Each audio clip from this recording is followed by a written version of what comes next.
Before we begin, take a deep breath and let the noise of the day slowly fade. Clench your jaw, soften your eyes, and let the weight of modern life melt away. Okay. Tonight, we're not chasing action or drama. We're wandering into the forgotten corridors of boring history, where medieval echoes linger and dark tales unfold like fading ink on parchment. Welcome to Midnight Sleepless, a resting place for tired minds, where the Middle Ages, ancient empires, and strange, dark history. Stories drift by like soft clouds. Here, knights, castles, and quiet empires return not with a roar, but with a whisper. Let me know in the comments, where in the world are you listening from, and what time is it there? And if you enjoy these slow, sleepy journeys through medieval times, boring facts, and forgotten worlds, a gentle tap on the subscribe button helps keep this calm storytelling alive. Now, let the story begin. In the stillness before dawn, when the olive trees are not yet swaying and the birds have not begun their daily chorus, there exists a quiet moment in a village somewhere near the edge of Attica. The breeze is cool, carrying with it the faintest scent of ash, and the earth beneath bare feet holds the night's memory in its chill. This is the hour before the fire is stirred, before bronze glows and sparks drift lazily upward like fireflies without direction. You are already awake, sitting on a low stool made from olive wood, rubbed smooth by years of use. Around you, the forge sleeps in silence. Stone walls, thick and chalky, keep the night at bay. On one side, rough-hewn shelves hold rows of small clay oil lamps, their wicks curled like sleeping fingers. On another, iron hooks bear the tools of your daily rhythm tongues, chisels and bellows worn from breath and time. The hearth is dark now, just a slumbering pile of charcoal and yesterday's ash, but soon it will come alive with heat and color. Your apron, stiff with soot and sweat, is folded beside you. Small dish of figs sits untouched, their sweetness saved for later. The forge is a place of patience, and you have learned to listen to the silence just as carefully as you listen to the hiss of heated metal. Bronze, the alloy that shaped in age, awaits your touch. But before it bends, before it sinks under the hammer's kiss, there must be stillness, preparation, the careful laying of kindling, the listening for the first breath of the flame. This workshop has seen generations before you. Your grandfather's calloused hands once moved these same stones, and his father's voice still seems to echo when the hammer strikes just right. The anvil bears a groove from years of use, a small hollow in the iron where countless blades began their life. And the wall bears faint soot shadows of tools long gone, as if the forge remembers everything that has passed through it. Outside, the world has yet to awaken. Chickens still dream in their coops, and the air carries the distant salt of the nearby sea, mingled with the earthy scent of clay and dew-wet straw. Somewhere, a donkey shifts in its stall. Somewhere, a neighbor turns in her sleep. And yet, here, in this quiet forge, the day is about to begin in a way it has begun for centuries, with fire, with iron, and with a man who waits for the right moment to light the flame. You run your hand across the surface of the anvil. Cool, firm, familiar. A stone cup nearby still holds yesterday's water flat, warm and tinged with a metallic scent. You sip it anyway. It's not taste that matters now, but rhythm, repetition, the gentle cycle of tasks performed not for glory, but for necessity. You think of the sandals needing rivets, sickles that must be reformed, the broken hinges a neighbor left outside your door with a note written in charcoal. These are the things that fill your day, not warfare or statues or speeches, but the quiet weight of things that must work, and must last. The bellows creak softly as you test them, and a faint puff of ash escapes the hearth. Soon the room will be filled with the deep red glow of kindled coals, the low growl of rising heat, and the soft, rhythmic clinking of metal warmed and shaped by your will. But not yet. For now, you sit with the stillness, with the memory of your forebears, with the calm before the flame. The coals awaken slowly, as though remembering themselves. You have always liked this moment, the first faint spark when the kindling catches. The quiet breath of warmth stretching out through the stones. The bellows exhaled in slow rhythm, each push sending life into the embers. You do not rush it. The fire must be coaxed, not commanded. The forge begins to smell of damp charcoal and old ash, scent as familiar as your own skin. You open a small, shuttered window above the workbench, just wide enough to allow the smoke to slant out in ribbons that shimmer in the soft morning light. Dust dances in the air, stirred by invisible currents. On the table beside the hearth, the bronze ingots sit, cool and heavy, wrapped in a thin cloth to protect them from the dew. Your hands move without thought, with a memory deeper than words. You weigh the ingots, cut the kindling, press the bellows. Each task settles the mind. The world beyond these walls may hold its debates and dramas, but here you tend to metal and flamed. By the time the sun's light touches the tops of the cypress trees, the forge is alive. The hearth glows with a soft red pulse. The tools warm gently on their hooks. A neighbor passes, offering a quiet greeting from beyond the threshold. She leaves a dull kitchen knife and a string of dried herbs as payment: rosemary, thyme, and mountain mint, their aroma rising gently as the air stirs. This is not a forge of heroes. You do not craft swords for kings or armor for legends. You make nails for roofs, hinges for doors, and plowshares for farmers. Still, the work holds meaning. It is the kind of meaning that lingers quietly in every corner of village life, unnoticed, but necessary. You once repaired a lock that protected a midwife's herbs, forged a grating that kept a goat from escaping its pen, mended a broken bell that now calls a family to supper. You lift a small piece of bronze with your tongs, resting it in the crucible. The heat will take its time, softening the metal slowly until it glows like sunrise on still water. You hum softly, not a tune, just a pattern of breath and sound that settles over the crackling fire like a lullaby. It is the same sound your grandfather made. You remember watching him at work, standing on tiptoe to peer over the table's edge, the scent of iron forever tied to his wool cloak and the creases of his palms. The walls of your workshop hold more than tools.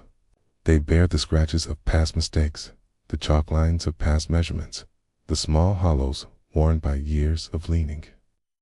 A cat slips through the doorway, silent and thin. It curls near the hearth, drawn to the warmth, but careful of the sparks. You do not chase it away. There is a rhythm here that no one taught you. It lives in the way you stack the wood, in how you angle the hammer's head, in the subtle flick of your wrist when removing slag from the surface of melted bronze. You know by sound when the metal is ready, when it sings a high, quiet note against the lip of the crucible. You pour slowly, the molten bronze flowing into a mold carved yesterday from beeswax and clay. The hiss of steam rises as it cools. You watch it set with the same care a gardener gives to seeds, not touching, not interfering, simply waiting. In time, it will be a hinge for a barn door, perhaps, or a latch for a bread oven. Outside, the village is waking. The bleating of sheep, the wooden thud of buckets at the well, the first call of a mother summoning her child to breakfast. Inside, the forge holds its own time. You feel no urge to match the village's pace. Ka decides the rhythm. Here, and the tools speak only when ready. From a shelf, you take a bundle of worn scrolls or father's notes and sketches, copied from older masters or drawn from observation. Measurements, alloy recipes, notes on airflow and clay strength. You trace one with a soot-darkened finger, sketch of a two-pronged plow blade that never quite worked but taught you something anyway. You place it back with care. By midday, the scent of bronze and ash will be layered with sweat and smoke. But for now, it is still early. The first mold is cooling. The fire is breathing steadily. And you, a blacksmith in a forgotten village of ancient Greece, are simply present doing what has been done for centuries, in the quiet rhythm of a life shaped by ember and anvil. The cat shifts in its sleep. Outside, an olive drops from its branch and lands softly in the grass. And inside the forge, the heat hums. The afternoon sunlight leans gently across the threshold, now dappling the floor of your forge with soft gold and shadow. The fire has mellowed into a steady orange glow, and the bronze work from this morning lies cooling on a broad slab of limestone near the window. You wipe your hands on your apron, the fabric stiff with years of soot and sweat, and take a long, slow sip from a cup of water that tastes faintly of clay. The day has settled into its quiet middle hours. Outside, the hum of village life carries through the air like a breeze tools clinking. Its voice is low and measured, the distant creak of a cartwheel turning through dry earth. There is no rush here, no alarms, no calls for urgency, just the slow turning of time, like the steady rhythm of a potter's wheel or the hush of grain falling through an open hand. You turn your attention to the newly cast bronze hinge, still warm to the touch. Its surface gleams dully, not yet polished, bearing the tiny imperfections that mark it as handmade, uniquely flawed, yet entirely fit for purpose. You brush a strand of ash from its edge with a folded cloth and rest it on a shelf beside the others, labeled in simple chalk marks that only you read: door, chest, gate. These small objects will leave your hands and vanish into other lives. A young couple will fasten their first door with one of your latches. A farmer will carry seed in a chest secured by your iron clasp. These things will not bear your name, Atia. They will not be spoken of in temples or etched into marble, but they will hold the world together, quietly, hinge by hinge, nail by nail. The fire has eaten most of its fuel now, and you let it rest. You brush the ash back into its trough, gently, like tucking a child into sleep. The bellows hang limp, their wooden handles warm in the sun. You take a cloth and begin to wipe down the tools. The tongs, their teeth darkened from years of heat. The hammer, its grip polished smooth by use. The chisels, stacked like sleeping birds in their wooden tray. Your fingers trace the grooves in. The anvil, again shallow, worn, familiar. You remember your grandfather doing the same as twilight fell, pausing in silence before closing up for the night. It is not about checking for cracks or wear. It is a gesture of connection, of touching what your hands have touched 1,000 times before and will again tomorrow. The scent of rosemary still lingers from the herbs your neighbor left. You crush a sprig between your fingers and inhale the green, slightly bitter aroma. You do not know if she will cook with it or offer it at a shrine. You only know that it holds something sacred in its simplicity, like the forge itself. As the sun begins to dip, casting the walls of your shop in long, drowsy shadows, you gather your apron, fold it neatly, and place it beside the doorway. You rinse your face from a small clay basin, the water cool and clear, and sit once more on the olive wood stool. The forge is quiet again, resting now as it did in the early morning, its breath slow and invisible. You listen for a moment, not for voices or footsteps, but for the silence that always comes after work is done, a silence full of warmth and memory, a silence that seems to stretch backward through generations of smiths and forward through unknown hands that will one day lift the hammer in your place. A breeze stirs the herbs above the window. The cat ships again, and you, seated in the stillness of your forge, feel the soft weight of the day settle over you like a blanket.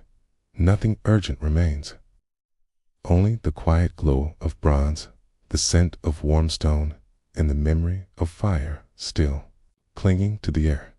The city of Athens, once stirred by speeches and distant oaths, begins her day with smaller sounds, the clatter of amphorae being arranged in shop fronts, the bray of a mule nudging its cart into the morning traffic of the agora, and the muted murmur of traders preparing their stalls beneath awnings of faded linen. But behind these familiar rhythms, the narrow streets that branch off from the main square, another world quietly takes shape here. In the shadow of larger buildings, stuccoed homes with painted walls and thin chimneys, a small workshop breathes with its own steady rhythm. Its door is crooked and sun-bleached. The wooden sign above bears no elaborate lettering. It's just a single image burned into the grain, a stylized hammer resting beside a drop of oil. You enter with a scent of yesterday still clinging to the walls, a blend of singed wool, pressed olives, and the faint acid temps of ashes. The air is cooler inside. A clay jar of water sits by the entrance, covered with cloth to keep it clean. You wash your hands before beginning always, this ritual first, not because of custom, but because the fine powders and oils must begin on clean skin. On a table, too. Your left, small tools lie neatly arranged, narrow-bladed knives, chisels with handles wrapped in twine, files shaped like crescent moons. Most are handmade. Some were given in trade, others passed down from the generation before. Their shapes are worn into the wood of the table, each with its own place, its own silent expectation. Beside the tools are the things that make them work. Coarse ash from last week's forge fire, saved and sifted to be mixed with oil for cleaning or polishing. Small flasks of pale green olive oil, pressed from trees that line the distant hills. Beeswax, stored in a shaded crock, smelling faintly of summer meadows. Nothing here is wasted. Everything has a use, and every material holds the memory of another hand, another task, another day. The work you do is not glamorous, but it is essential. You might mend a broken clasp for a sandal maker, or sharpen the blade of a weaver's loom. Your hands have learned how to handle fragile bronze, how to coax the sharpness back into a dulled edge without shattering it. A small bronze figurine of Hermod's gift from a grateful merchant rests in the corner of the shelf. His winged sandals are barely visible beneath the patina of age. The scent in the room shifts as you begin to heat. A pot of wax mixed with ashan, old mixture used to coat and protect blades from dampness.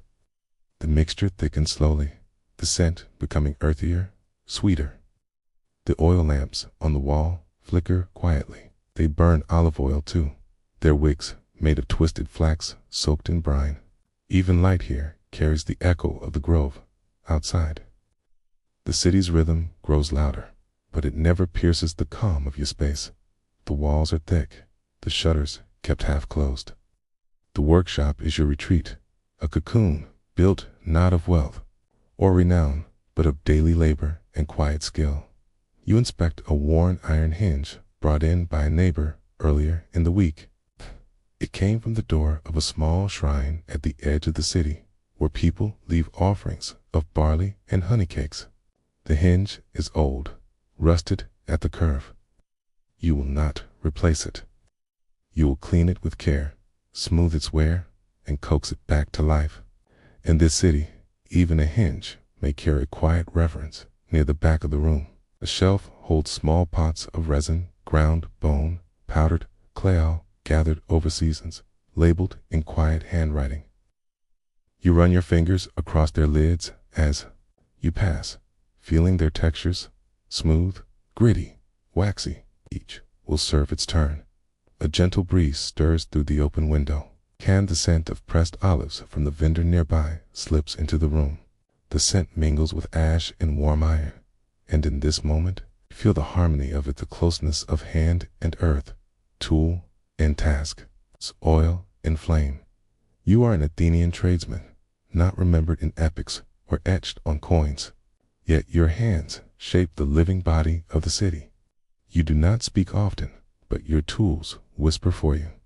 In this quiet space, lined with warmth, you prepare again to speak through them, and as you lower the next blade into oil, watching the shimmer bend across its surface like ripples in a well, you know the work is only just beginning. The morning moves gently onward, and your hands grow warmer as the work settles into its rhythm. The iron hinge, now freed of rust, rests in a shallow bowl of warm oil mixed with finely ground ash. You swirl it gently, letting the mixture coat every crease. This task is not urgent. Like all good repair work, it asks only for patience and a quiet sense of care. You set the bowl aside to rest and turn your attention to a different task. A knife blade used by a baker down the lane, the edge dulled from cutting fig bread and cheese. Its spine is still strong, but the edge curls inward, too soft now to bite cleanly. You take it in hand, feeling its weight. This blade has worked many early mornings, long before most of the city stirred. You could smell the faint scent of yeast, clinging to the metal like an echo of baked loaves. The sharpening stone is old, but well kept, its surface grooved by years of service. You splash it with a few drops of oil, watching as they bead and spread across the stone's grain. Then, slowly, with even pressure, you draw the blade against the surface, letting the sound guide you the soft scrape like a whisper through leaves. Each stroke releases the scent of mineral and metal, earthy and clean. On another table nearby, small clothes lie neatly folded. These are for polishing, woven from flax, and sometimes dipped in lemon balm to help lift tarnish from bronze. You keep your tools in order, not for pride, but because their neatness allows your mind to move untroubled through the steps of each task. Disarray unsettles the hands, and the hands must remain calm. The hinge has warmed. You remove it from the oil and wrap it in a cloth, massaging the mixture into the grain of the metal. The cloth darkens, pulling out the last traces of corrosion. You rub slow circles across the hinge's arc, the motion rhythmic and grounding. Outside, a cart rattles past, its wooden wheels thudding softly on stone. Someone calls out a greeting familiar, friendly, but does not wait for a reply. They know your work requires silence. On the wall above your workspace hangs a small, weathered tablet, no longer legible, but said to be a verse from his hymn, passed down from your grandfather. He believed in the wisdom of keeping hands busy and spirits humble. He taught you the value of oil, not just in its usefulness, but in the way it connects you to land and time. Every jar in your shop holds more than a substance. It holds the labor of harvesters, the memory of sun-soaked branches, and the slow crush of the press. You pause for a moment to light a fresh lamp. The previous one has gutted low, its wick now a curled black thread. You replace it with a new wick, trimmed from flax soaked the night before. The lamp glows softly, casting warm gold against the clay walls. Shadows stretch and shift gently as the flame flickers, never harsh, always soft. A boy arrives, carrying a small copper clasp, broken at the hinge. He is quiet, respectful, holding the piece in both hands as though it were a votive. It likely came from his mother's tunic, or perhaps a family chest. You nod and accept it, turning the piece in your fingers. Its break is clean, not worn a simple repair. You hand him a honey wafer from the jar on the shelf. He smiles, and for a moment, the workshop is filled with the scent of beeswax and the rustle of his sandals. As he leaves, with each task, the hours slide by, marked only by the changing light at the window and the cooling of the air.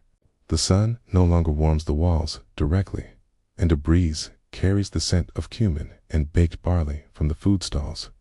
You open the shutter slightly wider and let the fragrance drift through. You return to your workbench and lift a tiny filet's tips sharpened to a whisper, begin shaping a new pin for the copper clasp. Your fingers move slowly, turning the soft metal against the file's teeth, shaping it to fit like a missing bone. You test its movement, adjust it, file again. Work is meditative, with no need for speech or urgency. Here, the world narrows to metal, oil, and time as the sun prepares to sink behind the hills. The scent of olive oil grows stronger again, this time from the lamp, from the tools, from your own skin. You are wrapped in its presence, as constant as breath. It smooths, it feeds, it preserves. It is more than a substance, it is a quiet companion in every corner of your work. You place the finished clasp into a small linen pouch and hang it near the doorway, ready for the boy to collect. Tomorrow, he will not remember you in stories, but he will remember that the clasp worked, that it did not break again. And as you washed your hands in the cool water, the sky outside shifting from gold to lavender, you feel no need for praise, no need for noise. The tools are clean. The oil is capped. The tasks of the day have settled into their places. As surely as the dusk settles across the rooftops of Athens, the workshop is quiet now, surfaces still holding the warmth of the day. The oil lamps flicker low, casting soft rings of golden light on the clay floor and the worn surfaces of your tools. The scent of olive oil lingers in the air, faintly nutty, clean, and old, mingling with a dried trace of wood smoke and the sweet, waxy remains of beeswax that cooled in a pot by the window. You do not hurry to clean up.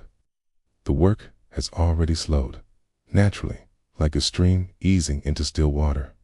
You sit on a stool near the window and listen to the soft murmur of evening conversations rising from the nearby street, to the distant thud of a wooden door closing, and to the rustling hush of olive branches swaying in the soft Athenian wind.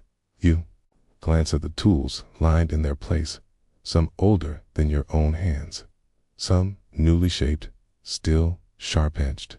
Their handles bear the imprint of touch, of thousands of repeated movements that smoothed their wood and darkened their grain. These tools do not boast, they simply endure. And in that quiet endurance lies something steady, something unspoken, but understood. A shallow dish rests by your elbow, holding the remnants of today's oil. Tiny flecks of ash settle at the bottom, undisturbed. You dip the tip of a cloth into it and rub a small blade one last time, more out of ritual than necessity. The blade gleams, not brightly, but honestly, its surface clear, its edge ready for use. You place it alongside the others, completing the day's small rhythm. The hinge from the shrine lies wrapped in linen, waiting to be returned. You touched it with the same attention as you would a votive offering, not because it is sacred in name, but because it belongs to something that carries meaning in other people's lives. This is what your work is made of, not monuments or declarations, but small, lasting functions that allow a family to close their gate, a vendor to lock her stall, a child to open a box of dried figs. You fold the clothes slowly, one by one, pressing the edges smoothly. You rinse your fingers once more in the basin, the water now cool and faintly cloudy.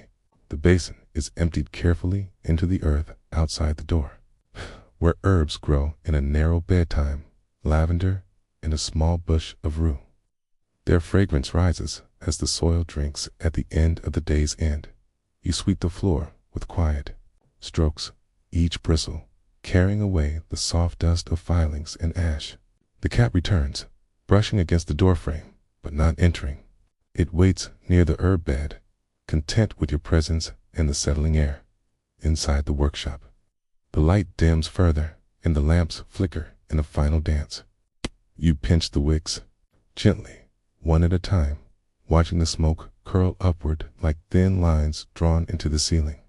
The scent of extinguished oil is subtle, a warm reminder that even flame needs rest. You close the shutters, draw the simple wooden bolt across the door, and gather your cloak. The workshop behind you is not silent from absence, it is silent with completion. Nothing is left undone. Nothing presses for attention as you step out into the Athenian twilight. The last light of day catches the edges of the rooftops and paints the narrow alleys in hues of blue and rose. Somewhere, a lyre plays a slow tune. A clay lantern swings from a porch, casting circular shadows across the stones. You walk home slowly, not thinking of tomorrow's repairs or the items on your bench. They will come in their own time, with the same calm rhythm that guides all things shaped by hand. For now, you walk with oil-slicked palms and ash in the fold of your tunic, not as burdens, but as quiet traces of a day well used long before.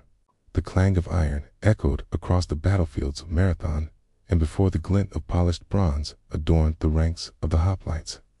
There was a quieter time so far back that even Homer's verses had not yet been sung. In this age, iron was still rare, still shy. It had only just begun to show itself as more than a curiosity found in the wake of lightning strikes or tucked within meteorite shards. It was a whisper of change, not yet a roar. You find yourself in a small settlement nestled among low, rounded hills in the heart of what will one day be called Boeotia. The earth here is red and ochre, and it stains the soles of your sandals. The village is built from sun-baked clay and timber, with low-roofed huts scattered around a central clearing. Chickens move freely between doorways, and smoke curls from thatched chimneys like faint brushstrokes against the morning sky.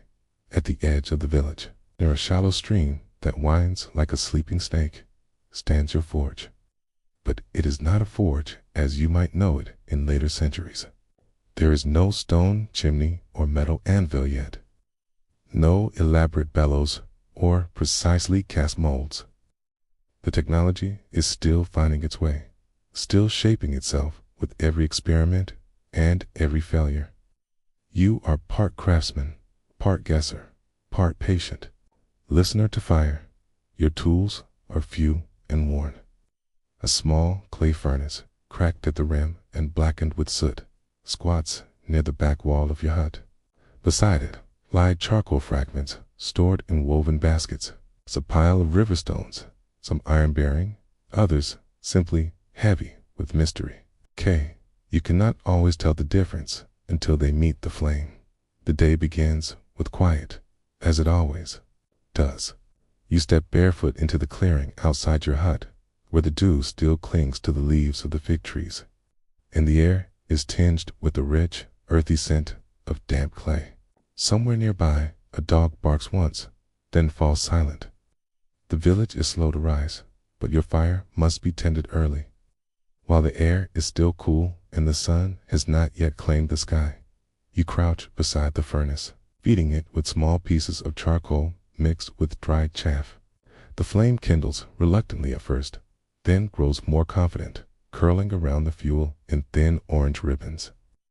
You press air into it, gently using a bellows made from goatskin, patched many times.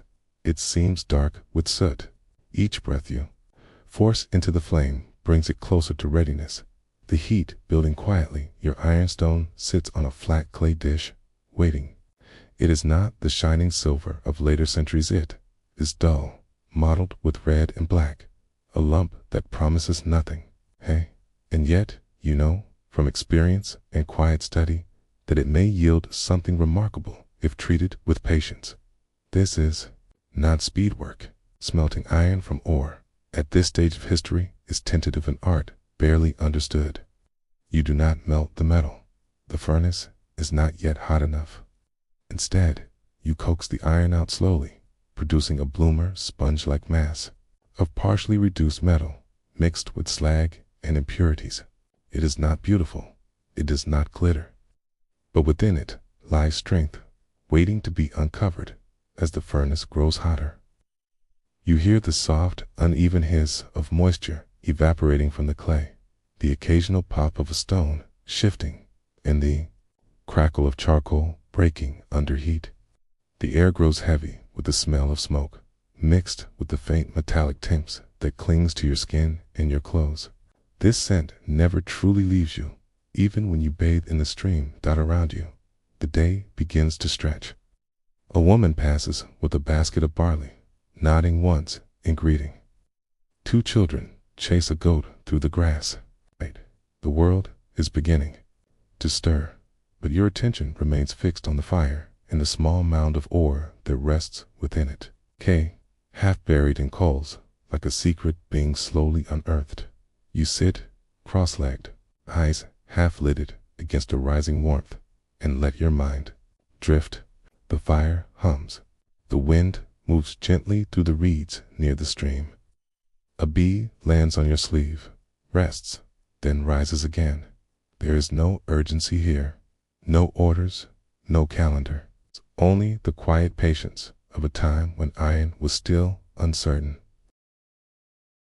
And those who worked it did so without guidebooks, without blueprints awning, with careful observation and the steady memory of hands that have tried and failed and tried again.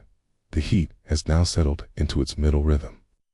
Not yet the furious heart of the forge that will come hours later, but steady and reliable like a sleeping animal that stirs gently beneath your care. The small mound of iron-bearing stone darkens where the heat bites deepest, and you continue to feed the fire with pinches of charcoal. It's always listening for the soft change in sound when the flame grows hungry. Your hands are streaked with soot and clay.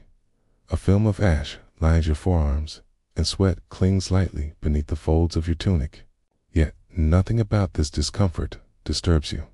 It is familiar. It connects you to something older than language, older even than the idea of a workshop. There is something quiet in this act of tending to fire and stone, something as natural as breathing, as rhythmic as sleep. The bloom begins to form slowly, deep within the coals. You do not see it directly. You feel it in the change of the fire's color, in the way the furnace breathes against your palms, in the faint metallic scent that now hovers more boldly in the air. From time to time, you use a curved stick to nudge the coals aside and listen to the whispering sizzle beneath. The rest of the village moves around you. A boy calls out to his mother from a fig tree. A pair of elders pass, one leaning on a cane, carved from olive wood. Cart creaks by, the smell of freshly gathered herbs trailing behind it, dill, fennel, and a touch of wild thyme. These sounds and scents do not intrude. They layer themselves into your work, forming a kind of slow chorus around the steady hush of flame. The bloom is ready to be removed now. You reach in carefully with long-handled tongue stools of your own making and lift the glowing, misshapen mass from the heart of the fire. It is not yet useful. It is heavy, uneven, and soft in places, but it holds promise. You lay it on a flat stone, still warm, and let it breathe in the air for the first time. You do not rush to strike it. The iron must cool slightly, enough to be handled without losing its structure. While you wait, you chew a piece of dried fig and take a sip from a leather flask filled with watered wine. The sweetness of the fruit clings to your tongue, mixing with the bitter temps of charcoal in the back of your throat around the forge. The earth is littered with the quiet remnants of previous days' fragments of slag, charcoal dust, bits of cracked pottery used as molds or containers. You sweep them into a low basket, not to discard them, but to grind down later. Even waste has value here. A new glaze, a better mix for tempering, a pigment for marking lines. Nothing is truly lost. You begin to strike the bloom now slowly, rhythmically with a stone hammer. Each strike sends a soft, muffled thud through the ground, loosening impurities and folding the metal inward. The smell changes again, thicker, now more metallic, tinged with the scent of warmed clay. The sound draws a few villagers to your doorway, though they do not interrupt. They know your rhythm, and they know the silence that surrounds it. A girl leaves a bundle of barley stalks by your door, a quiet thanks for repairing a bent knife the week before. You nod, gently, and return to your work. The bloom yields beneath your hands. It does not resist, softens and flattens, becoming slowly more unified, still porous, still crude, but promising. In time, you will reheat it, fold it, and strike it again. Perhaps tomorrow, perhaps the day after. The pace is slow, because It must be. The iron does not respond to force. It responds to care.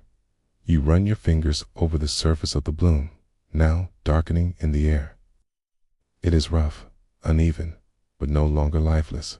You have drawn something from stone that was not there before, something that will become a blade, a hook, a nail. You do not yet know what shape it will take, only that it will serve, and that it will last. The fire needs rest. You let it fade, naturally, closing the vents with a flat stone and drawing a wool cloth over the top to slow its breath. Smoke escapes in long, sleepy spirals, and the warmth settles into the clay walls of the hut like a memory. You stretch your legs, dast your hands, and sit again at the edge of the doorway. The sun is high now, and the shadows of fig trees flicker across the red earth like dancers' robes. You can smell baking bread from the hearth of a nearby home, mingling with the dry, sweet scent of crushed grass and the faint iron temps still clinging to your skin. There's no celebration here, no loud praise. It's only the steady, quiet satisfaction of a morning's work brought nearly to its close. You glance once more at the bloom cooling beside your tools. It does not gleam, it does not shine, but it holds a future's soft strength that will soon be shaped. And as a breeze moves through the trees, rustling their leaves in a soft, round whisper, you feel the same patience that guides your hands settle once more over the forge. By late afternoon, the shadows stretch long across the earth, their edges softened by dust and the glow of a sun now making its slow descent. The forge, once bright with purpose, has cooled to a gentle warmth. Ash settles like snow across the rim of the clay furnace, and the last traces of smoke have thinned into the air. The fire no longer speaks, but its memory lingers in the stones, and in the dull weight of the newly formed bloom resting nearby. You lift the iron carefully, cradling it in both hands, crying, it is no longer the lifeless or you placed into the fire this morning. Quote, firmer, yet still pocked with small voids and stubborn traces of slag. You run your fingers over its uneven skin. There is no elegance in this shape, no polish, but there is something else, something more important. A readiness, potential dot. You will not shape it further today. It must rest, as you must. The next steps, seating, folding, striking again will come when both metal and mind are settled. K. The bloom is wrapped gently in wool cloth. K. Tucked beside the wall, where the heat from the day will keep it warm into evening. You rinse your hands in a basin, filled with cool water drawn from the stream. The water is tinged with gray from the morning's dust, but it clears with each pour. You let your fingers soak, watching as the black flecks dissolve, as the lines of your palms re-emerge. There's comfort in this small ritual, in returning your hands to softness after a day of shaping what is hard. Your hut is still. The tools have been hung, their edges turned away from the light. The basket of charcoal is covered. The broken mold you discarded earlier is swept into the corner, where failed shapes quietly gather.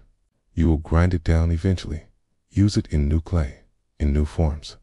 Nothing is wasted outside. The children are quiet. The goat has stopped its wandering. A lull settles over the village, not from weariness, but from the long exhale that comes with the day's end. Someone nearby sings softly an old melody, wordless like wind among reeds. You close your eyes and listen, letting the notes fold into the breath of the evening dot. This is not the age of heroes, nor of empires. It is the age of beginnings, of quiet experiments and slow understanding. Your forge does not produce weapons for kings. It does not craft statues or coins. But in this small place, with bare tools and steady patience, you are part of something larger than yourself. You are helping to teach stone to become strength. The sun, low now, paints the landscape in muted gold. The hills roll outward in quiet lines, and the stream catches the fading light in brief trembling flashes. You step outside and walk the narrow path that leads to the water's edge. The soil is soft beneath your feet, the scent of fig leaves mingling with the cooling earth. You crouch, cup water in your hands, and splash your face. The droplets fall silently, joining the stream's slow journey toward places unseen. As you return to the forge, you glance once more at the war-wrapped plume beside the wall. It lies quiet, like an ember awaiting its next breath. You place a hand gently upon it, not to measure or to test, but simply to remember that it is there, that it has changed, and that it will change again in time. Others will refine this process. Bellows will grow stronger, furnaces hotter, and iron more obedient. Cut, for now, here in this village, before Athens and Sparta, before the armors and the marches, iron is still a whisper. And you, the blacksmith who listens, who coaxes it gently from the stone, are its first translator, in a time when gods were everywhere, in the rustling of leaves, in the crack of thunder, in the quiet settling of dusk. There were hands that shaped the gifts offered to them. Not the gifts of gold or conquest, but of iron, bronze, and humble craftsmanship. In a village perched at the edge of a sacred grove, where the trees grew thick with memory, and the stones bore the smoothness of 1,000 footsteps, a blacksmith's work became prayer. The forge sits low along a winding path that curves gently toward a hilltop temple. The temple is modest, not one of marble grandeur or towering colonnades, but of rough-hewn stone and open sky, where offerings are placed not for spectacle, but for remembrance. It is said the temple honors an old river goddess, her name nearly lost to time, whispered now only in the creak of reeds, in the hush of falling water. Your workshop rests just beneath this hill, surrounded by olive trees and slow-growing figs. A simple structure, wooden beams, a packed earth floor, and walls stained with soot and seasons. Birds nest in the rafters, and vines curl around the edges of the roof, as though time itself is gently reclaiming the space. The morning arrives quietly. It clings to the grove like thin wool, and the earth smells of moisture and myrrh.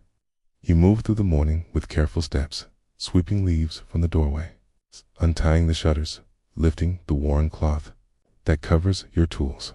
The forge has not been lit in 2 days. You've waited for the priestess's request, and last night she came, cloaked in wool, bearing a wrapped bundle and a few softly spoken words. Inside the bundle lies a handful of small bronze trinkets, figurines, charms, broken pendants, and a twisted bracelet whose spiral design suggests the river's flow. These are remnants of earlier offerings, returned from melting, reshaping, and giving once more. Nothing is discarded. Everything begins again. You begin by sorting the pieces on a flat stone slab. Each carries the patina of time, greenish, dark, dull. But beneath this, there is still bronze, still a possibility. You heat water in a shallow dish and mix in ash and a touch of vinegar. Slowly, carefully, you clean each piece with a cloth, lifting away the years. The scent is sharp, almost sweet, like earth after rain outside. The first light filters through the trees, golden and soft. You collect a bundle of dried olive wood and begin building the fire. It is not the heat of war you seek, but the warmth of memory, the gentle flame needed to transform without destroying. The bellows, stitched from hide and softened by years of use, exhale their breath into the waiting coals. The fire accepts it, slowly coming to life with low pops and sighs as the forge awakens. You gather the molds you prepared the day before. They are made of clay, dried in the sun, and etched with symbols borrowed from old temple walls, spirals, fish, waves, and stars. Each mold tells a story, a wish made solid. One will hold the form of a fish to honor the river's bounty. Another, a small open hand, a sign of supplication. Another still, a tiny vessel meant to carry crushed herbs or sacred ash. The fire glows now, and the metal is ready. You place the old trinkets into a crucible, their shapes vanishing slowly as the bronze softens and pools. It smells faintly of copper and stone, and the edges of the crucible glow like dawn behind a hill. You do not speak as you pour the bronze. The act itself is enough. The molten metal slips into the molds like warm honey, filling each cavity with quiet purpose. You wait, watching the steam rise, listening to the hush of the grove and the crackle of the wood. When the castings have cooled enough to handle, you lift each one from its mold. They are still rough edges to file, surfaces to smooth, but they carried the shape intended, reborn from what came before. You rest them on a linen cloth and step back. The room smells of clay, ash, and the faint sweetness of bronze just cooled outside. A breeze passes through the grove, brushing the tops of the trees, stirring the thin stream that winds through the roots. You glance toward the temple, just visible through the leaves. Soon you will walk the path, carrying the offerings in a cloth satchel, to place them at the altar with care. But for now, in the soft light of morning, you simply sit, the warmth of the forge at your back, and let the silence hold you. The warmth from the forge has begun to retreat, folding gently into the walls and stones. The fire is still glowing, but quieter now, as if watching its own breath. You take the cooled bronze shapes one by one and begin the finishing process, not to perfect them, but to soften their edges, to reveal their intention. With a piece of worn pumice and a smooth stone dipped in oil, you rub gently along the small figures. The fish emerges first, its spine arches, its eye no larger than a seed, a symbol of sustenance, of rivers that never cease. The act of shaping it is not simply about artistry, it is about return. The priestess once told you that every object offered must carry both the mark of creation and the memory of being touched. That memory, she said, is where the gods find entry. You move slowly to the open-handed symbol, as old as needed. Its fingers are slightly uneven, the surface still bearing the faint lines from the clay mold, but you leave them. The gods do not ask for polish. They ask for presence. The small vessel is last. It's large enough to hold a thumb's worth of ground thyme or crushed laurel. You hold it to your nose and inhale. The scent of warm bronze clings faintly, mingling with the earlier smell of olive ash and clay.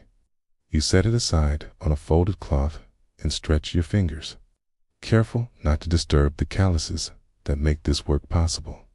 Outside the workshop, the grove is beginning to sway. A soft wind runs its fingers through the tall grass and leaves tremble with a sound like distant water. You pause to watch the way light filters through the branches, painting the ground in shifting patterns. This time of day always feels like a threshold, still morning, not yet noon. A space between. You return to your bench and retrieve a strip of linen from the shelf, wrapping each object with care. The fabric smells faintly of beeswax and thyme, a scent the priestess once said pleases the older gods. You do not question it. The gods are quiet, but they are particular. Before the walk to the temple, you clean your tools not with water, but with oil and cloth.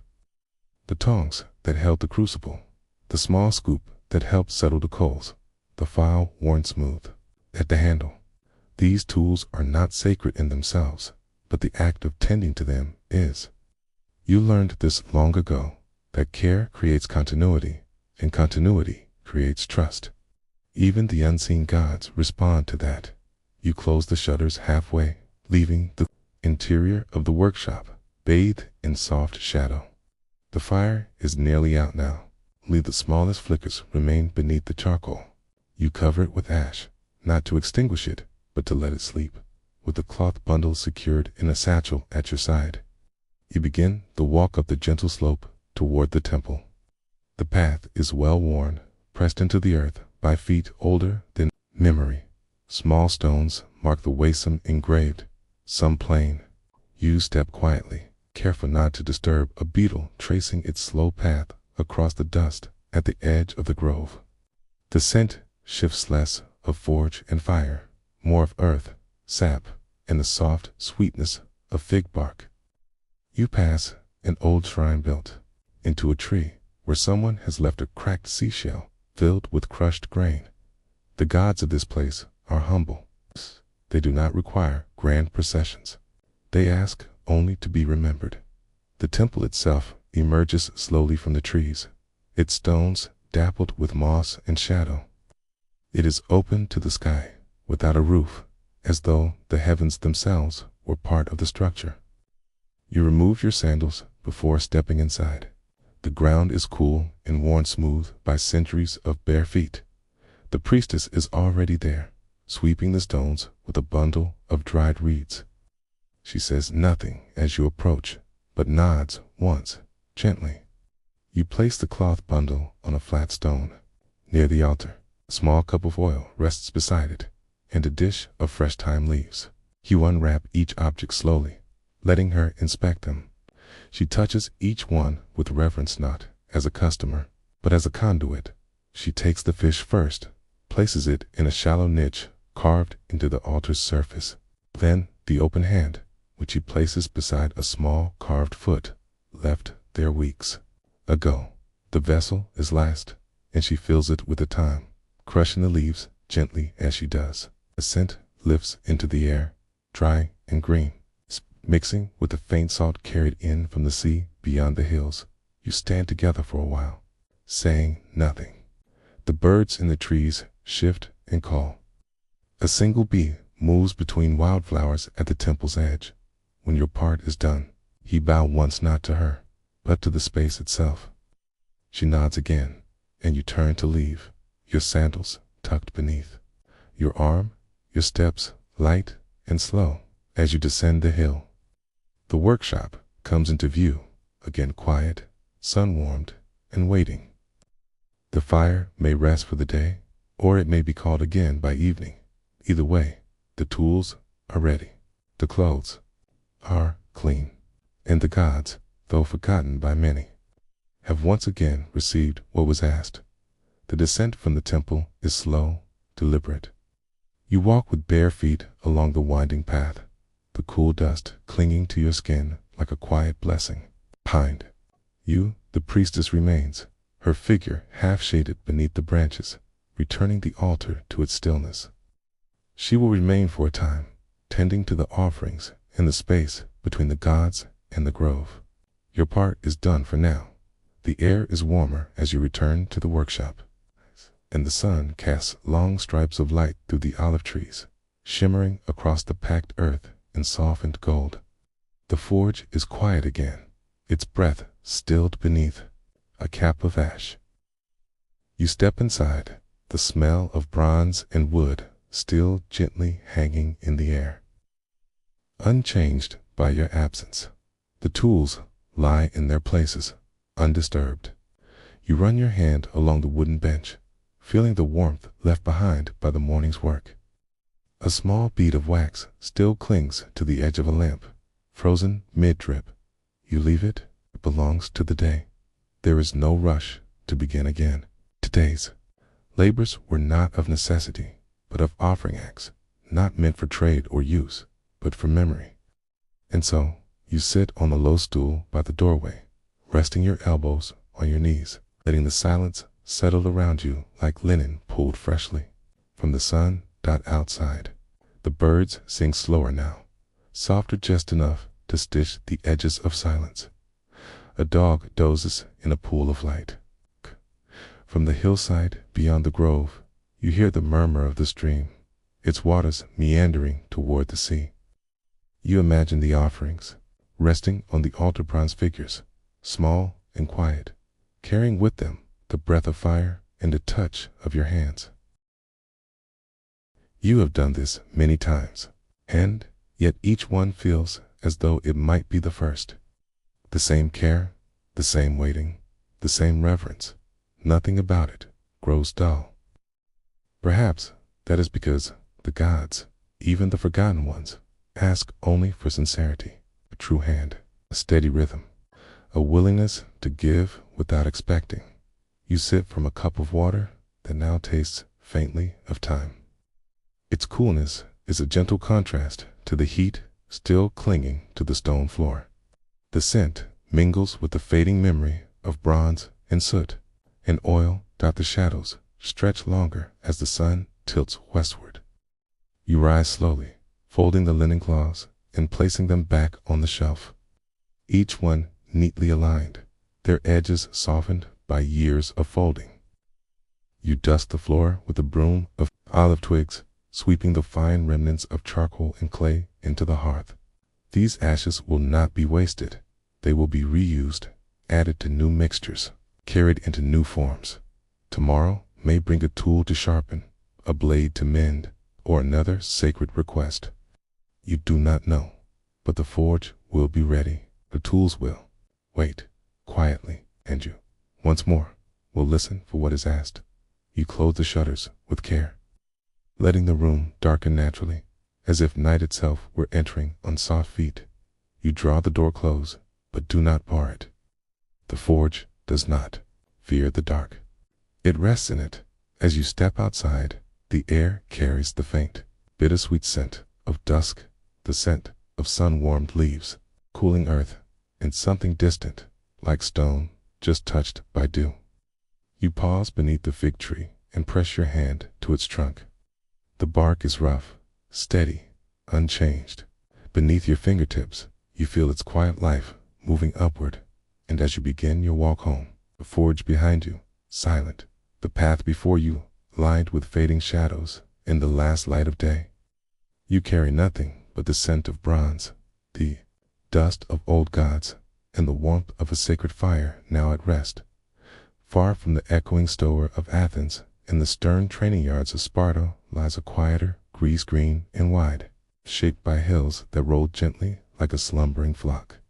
This is Thessaly, land of fertile plains, where horses graze in slow-moving herds, and the wind carries the scent of grain, wet grass, and wood smoke. And nestled among the fields, not far from the banks of the Panios River, sits a small forge, humble, weathered, and steady as the earth itself. You live here in a low house of sun-dried clay, its walls patched often by hand, its thatch roof darkened by time. Your forge leans to one side from the weight of years, but it holds. The door creaks, the floor groans beneath the anvil, and the smoke curls upward through a hole that never quite closes.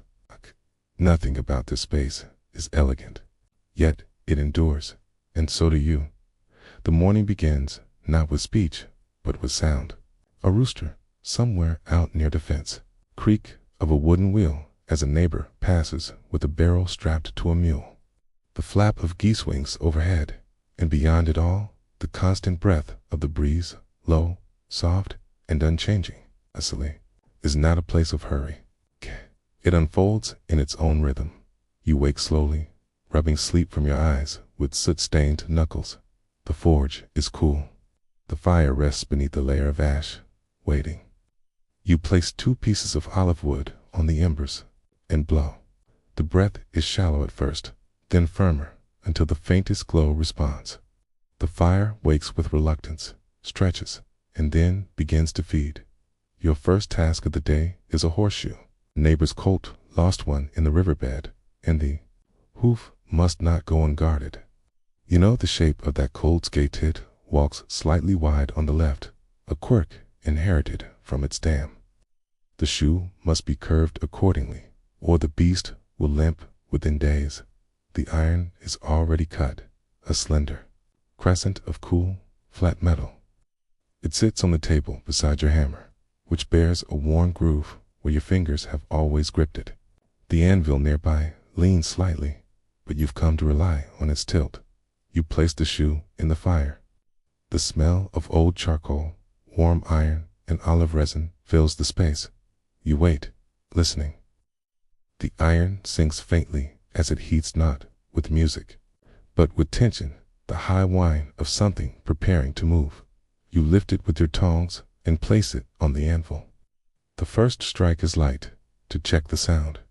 Then another, firmer, shaping the arch.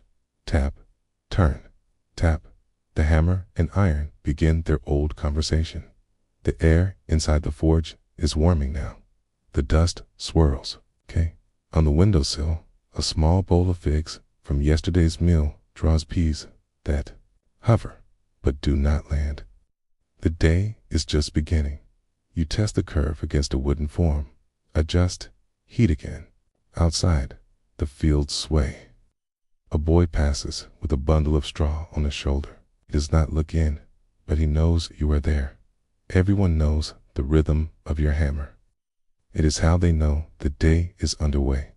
You pause briefly to drink water from a jug resting in the shade. Taste of clay and the river. Your hands, dark with soot, do not trouble the cup. The water washes a bit of heat from your chest, and then you return to work. The horseshoe is ready for cooling. You dip it into a trough of water, and the iron hisses, rising with a breath of steam that smells faintly of earth and rain.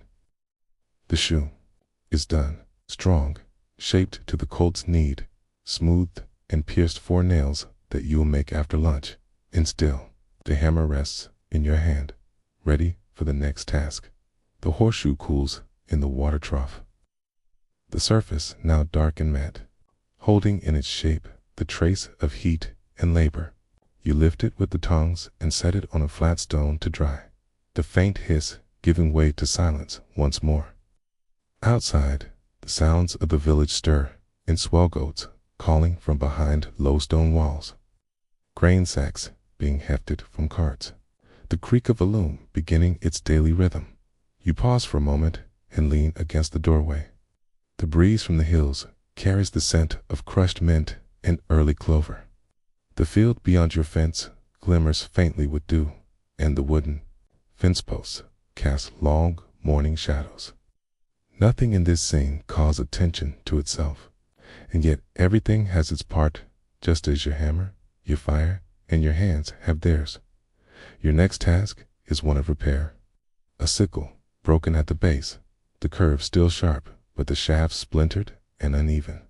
It was brought to you, wrapped in cloth, tied with string, by a woman who harvests herbs in the foothills.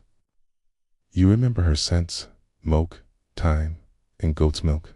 She asked nothing, only left it on your work table beside a small pouch of barley. You unwrap the sickle slowly, inspecting the fracture. The blade itself is still good. It's old iron, slightly brittle, but honest in its wear. The handle, though, will need to be rebuilt. You fetch a length of olive wood from the stack beside your door, one you've been saving for such a task. It's curved just enough to cradle the sweep of the blade. The forge no longer burns with the full heat of early morning. It is settled into a low, steady pulse, perfect for shaping and tempering. You press the iron into its warmth, not to reshape it, but to let it loosen its stiffness. The smell of hot metal mixes now with wood shavings and the faint sweetness of fig bark. You sit on a low stool and begin shaving the new handle. Your blade moves in smooth arcs, each shaving curling away like a dry leaf in the wind. The sound is quiet scrape, whisper, pause. The wood yields without protest, and a soft resin scent fills the forge. Olive wood always gives more than it takes. The handle takes shape slowly, a gentle taper toward the blade, a firm grip near the base. You smooth it with a stone, then test it in your hand. It feels balanced, almost familiar, like something rediscovered rather than made. Ain't you bind? The blade would soften sinew and slip it into a groove cut into the wood, sealing it with beeswax melted over the fire. The wax smells faintly of summer fields and old hives, its warmth golden and slow as it cools.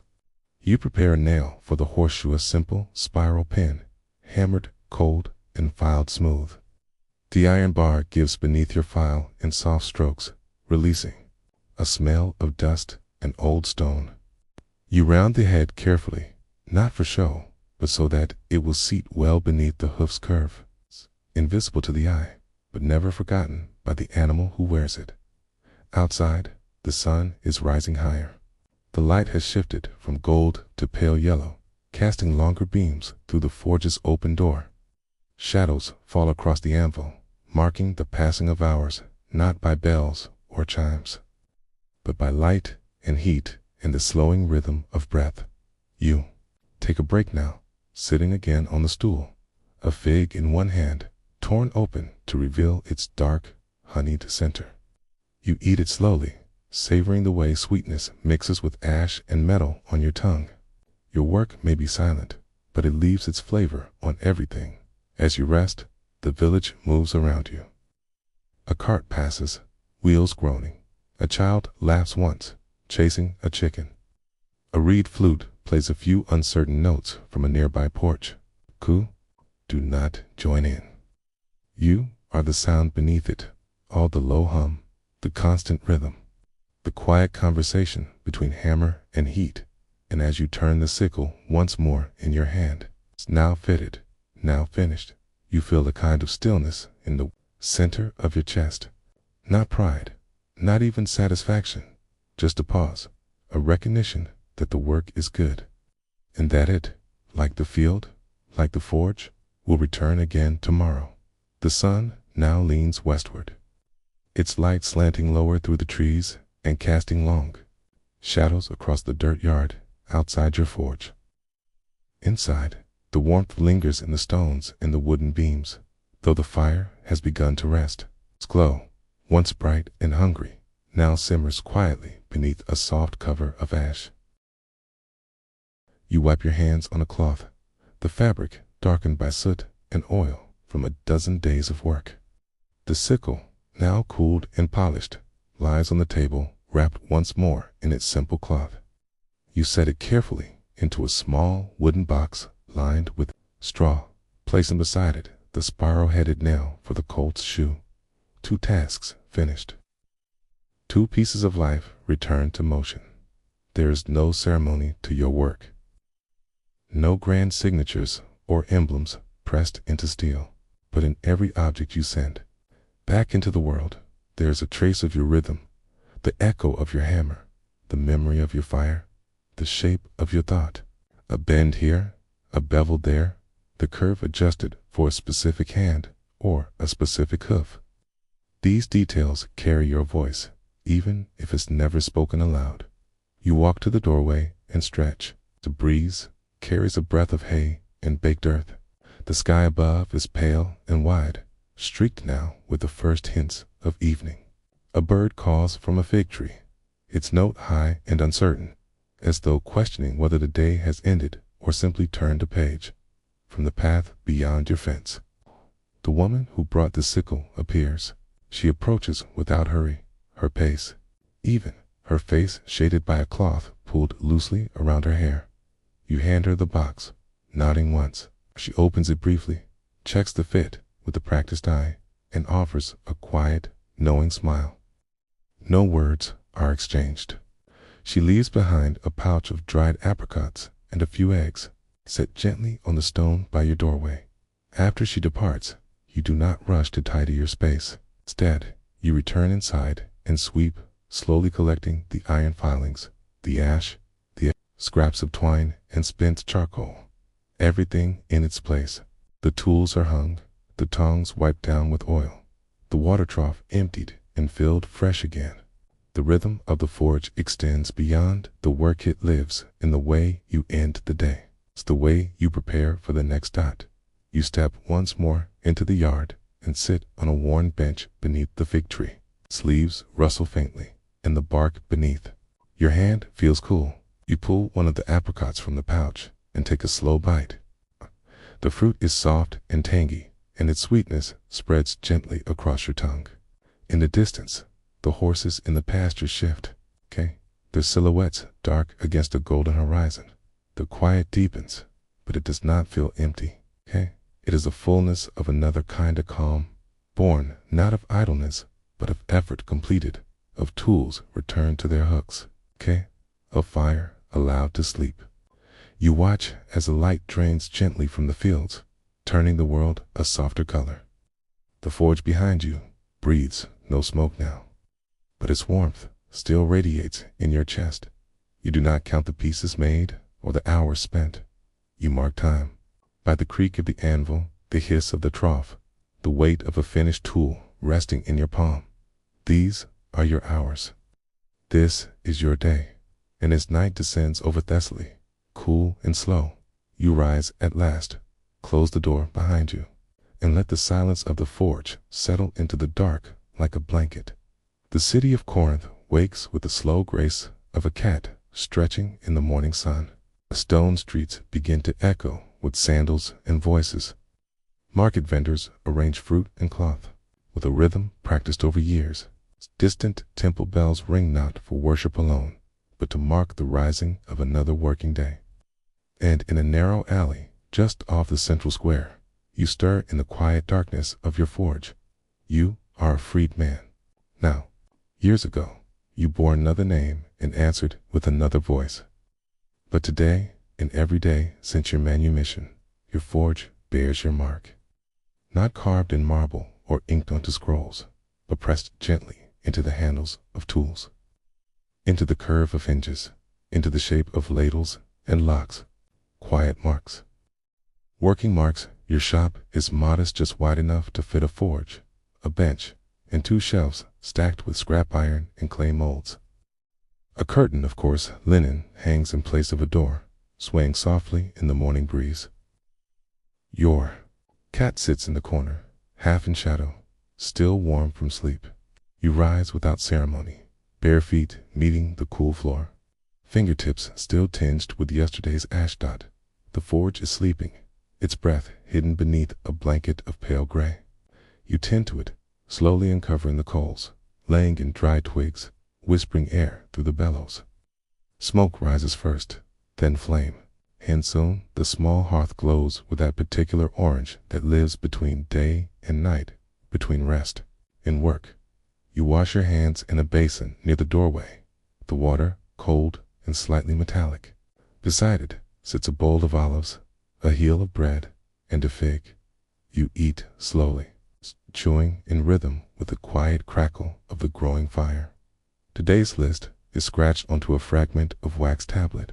3 curtain rods for a merchant's home, a replacement door latch for a carpenter, and a spoon a gift. Perhaps for a woman who sells dried herbs and sometimes forgets to take payment. The tasks are not grand. They will not be sung. But they are yours. You begin with the rods cutting, lengths of iron from a stack near the wall, smoothing their ends, heating them until the scale loosens and flakes away like ash. The hammer is warm in your hand. The anvil, though chipped at the edge, rings low and deep with each tap. U-shaped curves into the ends of the rods, small hooks to hold curtains that catch light and soften rooms. As you work, the smell of warm iron and olive oil rises, mingling with the scent of the bread and the earth. You are not alone. Above your forge, doves coo from a nearby rooftop. A neighbor sweeps her threshold with practiced strokes. The city lives just beyond your linen curtain, but you keep its bustle at a distance. Your world is slower, focused, shaped by breath and heat and patience.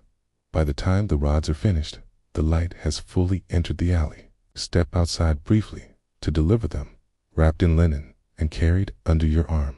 The merchant nods and places a single coin into your hand, cool, worn, bearing the faint face of an old ruler.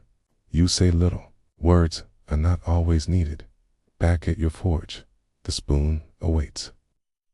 You sit to shape it from a scrap of bronze, kept for weeks, waiting for the right task. The metal softens easily, its color richer than iron, its scent sharper as it heats. You press it into a shallow mold carved into clay, then shape its handle by hand pinning it gently, smoothing the edges with a stone. You think of the herb seller's laughter, her dusty fingers, the way she smells of thyme and crushed lemon leaves. The spoon will be useful. but it will also be kind. The latch comes last of iron, strong, less elegant than the spoon, but more demanding. It must bear weight, tension, and the impatience of hands in a hurry. You shape it with firmer strikes, the hammer ringing louder. Now, the sound bouncing against the alley walls like a muted bell, and when it's done, you quench it in a shallow bowl of oil scented faintly with rosemary from a branch that once hung by your window. The oil hisses and bubbles. The latch darkens, then rests. By midday, the forge is still warm. The tools are stacked, and your hands smudged with ash and sweat feel the quiet ache of a day nearly halfway done. The sun has climbed high, casting short shadows into the alleyway outside your forge. The linen curtain flutters with a breeze, laced with warmth and distant laughter from the agora.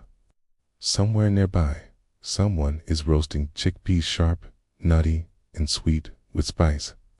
The scent curls into your doorway, mingling with the lingering breath of bronze and oil.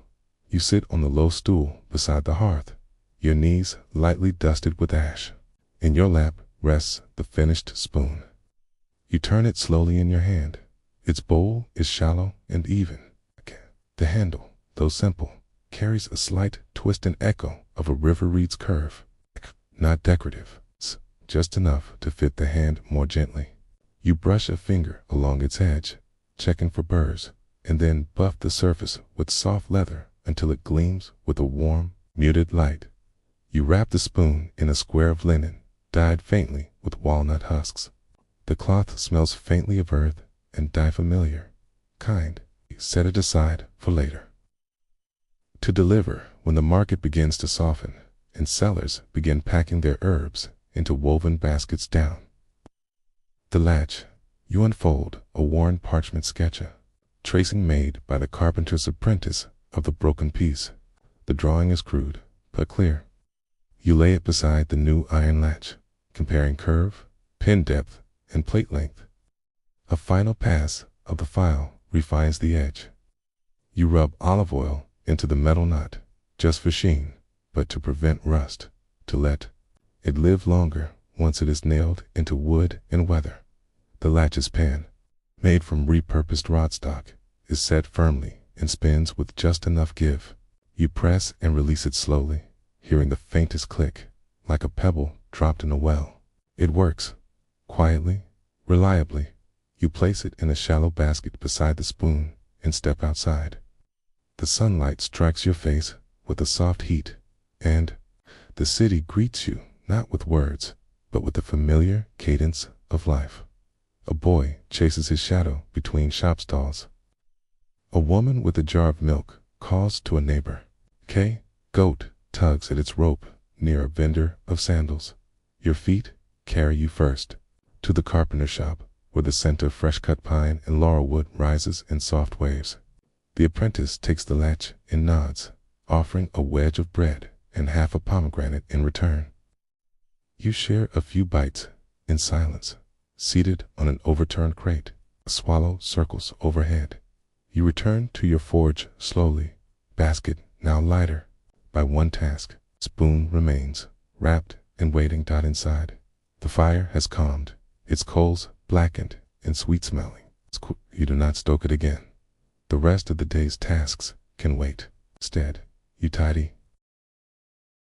The hammer is placed carefully in its corner. The tongs are brushed free of ash. You pour out the used water from the basin and refill it with fresh, scooped slowly from the cistern with a clay jug that sweats slightly in the sun. You rinse your hands. The water is cold and smooth. Ash lifts from your palms, swirling and sinking like memory returning to dust. Your fingertips are stained. Still no amount of washing ever truly removes the dark ridges, the soft grayness that clings beneath. The nails, but these marks are not dirt. They are your name now. They are your signature, invisible, but everywhere on latches and curtain rods, on door frames and spice spoons, on hinges that swing open and shut without thought. You unwrap the spoon and place it in a small satchel tied to your belt. The herb, Cellar stall is shaded by an awning that sags in the middle. She will be there now, packing bundles of thyme, rue, and lavender into jars made from old amphorae. She may not remember the spoon was promised, but you will give it anyway. You step back into the street, shoulders loose, hands cool. The city hums around you. Life continues, not with fanfare, but with movement. And as you walk, the ash on your fingertips, long set into the lines of your skin, glimmers faintly in the slanted light. Late afternoon settles gently over Corinth, softening the edges of rooftops and warming the sandstone walls in a honey-colored hue. The bustle of the day thins. Traders grow quiet as their coins are counted. The scent of the market turns heavier, less citrus and mint, more dust, warm oil, canned, the lingering perfume of worn linen folded for tomorrow. You walk the narrow lane that leads to the herb cellar stall, each step slow and measured. The spoon rests in a cloth satchel tied at your side, its smooth bronze handle gently tapping against your hip. A quiet presence, humble in purpose, yet marked with care. Her stall is as it always is, half in shadow, surrounded by jars sealed with wax and twine. Sprigs of thyme hang from the awning, their leaves curling slightly from the heat. Here is filled with the dry, subtle complexity of herbs, bitter oregano, the faint sweetness of dried rose petals, the lemony tang of rue. She is there, of course, her hands dusted with dried lavender, and her brow lined in that familiar way, neither frowning nor smiling, just always knowing. You offer the spoon without a word. She unwraps it slowly, holding it beneath the late sun. Her thumb traces the curve, testing the weight. She nods not in approval, not in thanks, but in recognition. Then, with the same wordless understanding, she places a small linen pouch of crushed bay leaves into your hand, and returns to arranging jars as though nothing happened. You leave her stall, feeling lighter, not because of payment, but because the exchange is complete. One kindness returned to the world, one shape carried from fire into use, back in your forge. The last rays of light spill through the linen curtain, illuminating floating dust motes. In the gentle curve of your anvil's edge, you do not relight the fire. You sweep the floor slowly, gathering the day's ash into a ceramic jar, kept just for that purpose. Ash is not a waste. It is the memory of heat, of breath, of metal softened and formed. You use it to season clay molds, to scrub stubborn tarnish, to enrich the soil around the fig tree in the courtyard behind your shop. The tools are stored. The water bowl emptied. A final cloth is hung to dry, its corner still damp from wiping. The tongs clean. The forge rests, its stones warm to the touch, but no longer glowing. You sit beside the hearth, not to work, but simply to be still. The walls around you are quiet, the city outside calm. A gentle breeze lifts the edge of the curtain and carries in the smell of distant smoke and freshly baked barley cakes. Your hands rest on your knees, creased, blackened, strong. The ash beneath your nails remains.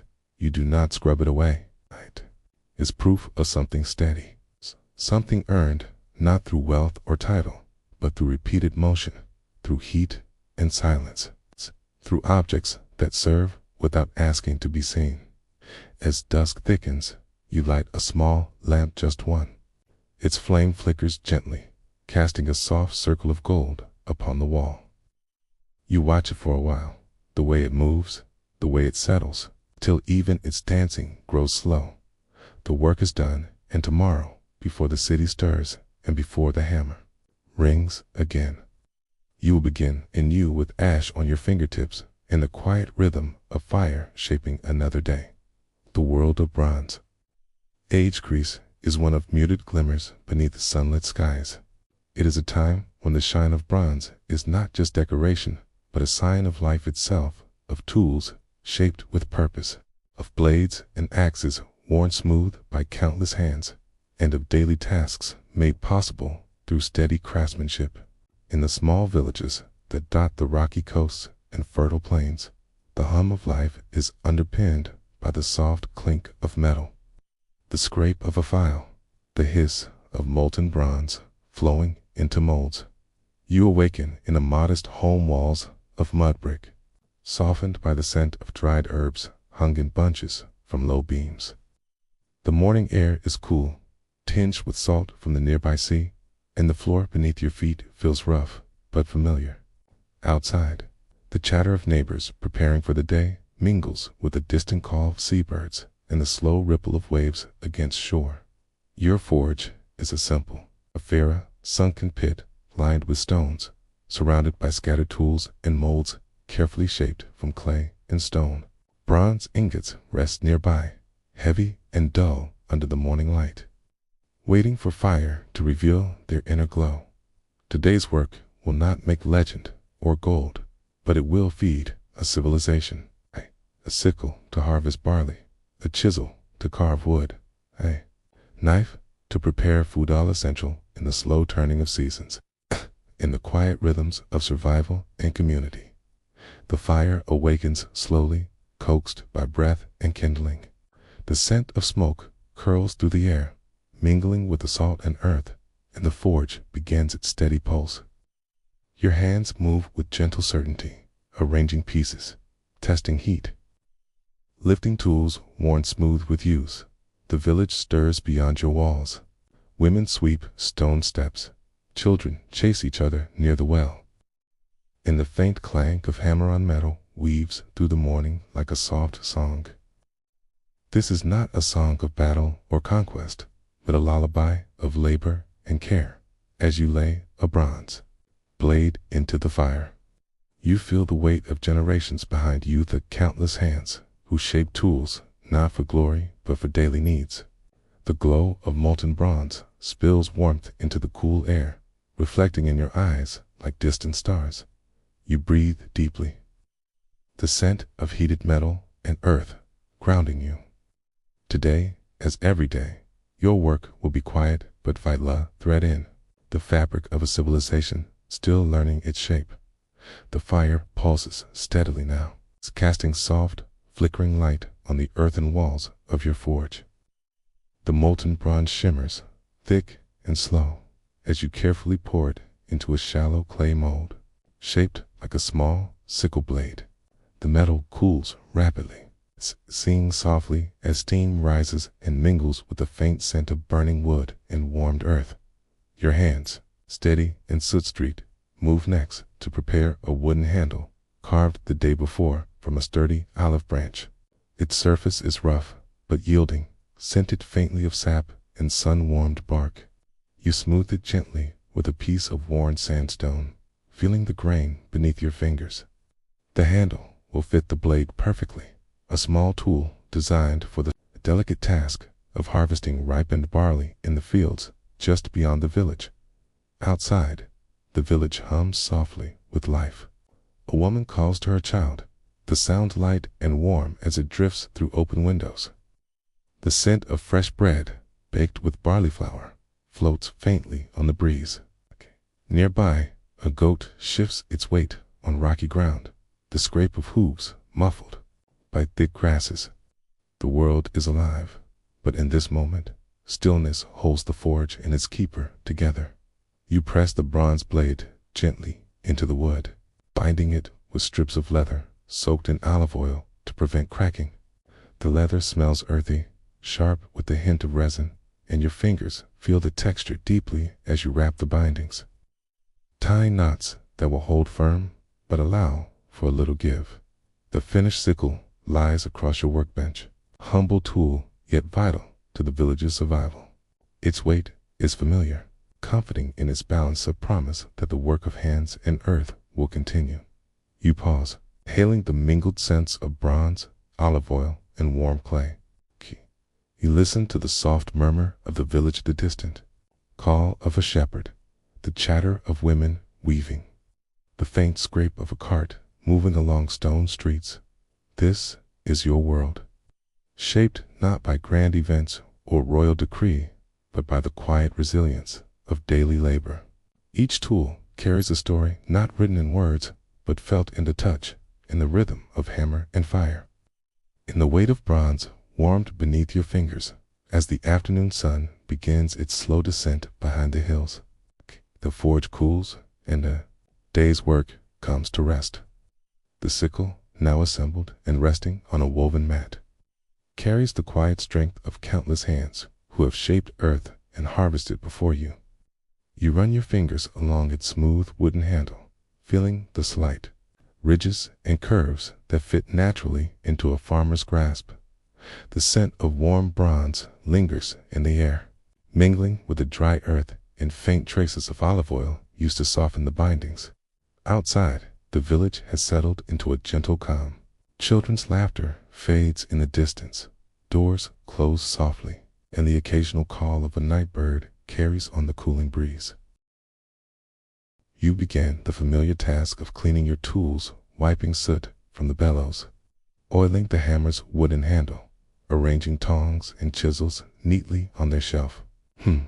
Each movement is slow and deliberate, a quiet ritual marking the transition from labor to rest. A bowl of water near the door awaits your hands.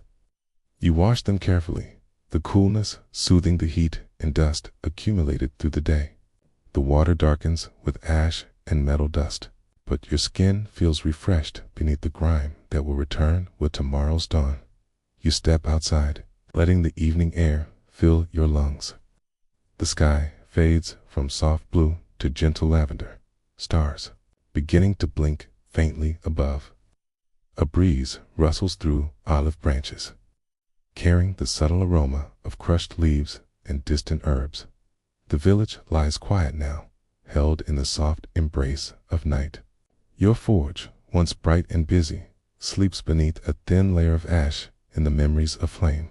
You pause a moment, feeling the steady pulse of the earth beneath your feet and the gentle weight of the day upon your shoulders as you return inside.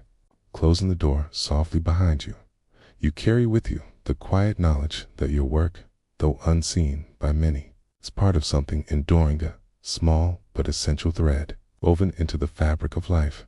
And as night deepens in the forges, embers rest, you close your eyes not to forget, but to dream of fire, of bronze, and of the slow, steady rhythm that shapes the world in the shadow of Mount Parnassus, where the winds carry whispers of prophecy and the earth hums with ancient power. The small village of Delphi wakes softly beneath the sky still brushed with the pale hues of dawn. The great temple of Apollo stands nearby, its marble columns catching the first light, and the scent of bay leaves and wild thyme drifts gently through narrow streets paved with worn stone.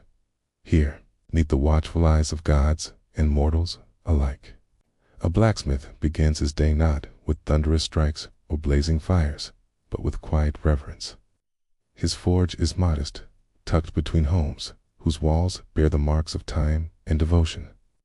Its hearth framed by stone and clay, worn smooth by generations.